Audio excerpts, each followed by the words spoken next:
بسم اللہ والسلام علی رسول اللہ۔ ایک سوال ہمارے دارالفتہ میں یہ آ رہا ہے کہ حضرت سیدنا امام جعفر صادق رحمۃ اللہ علیہ کی تاریخ وفات کیا ہے اور آپ کی پیدائش کب ہوئی؟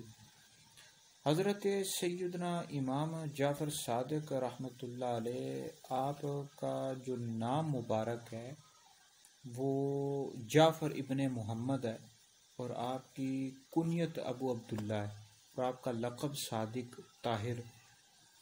ہے، اور آپ کی جو ولادت ہوئی ہے یہ 17 ربیع الاول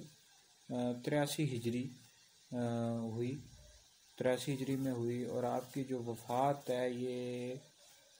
15 رجب اور 148 ہجری میں ہوئی ہے، اور آپ کے والد کا نام امام باقر رضی اللہ تعالیٰ عنہ ہے، اور آپ کی والدہ کا نام سیدہ ام فروہ رضی اللہ تعالیٰ عنہا ہے، اور آپ بہت بڑے عالم فاضل اور اللہ کے نیک بندے تھے، اور بہت ہی زیادہ عبادت گزار اور بہت ہی بڑے فقی اور عالم گزرے ہیں، اور آپ کے اللہ رب العزت آپ کی قبر پر اپنی رحمتوں کا نزول فرمائے۔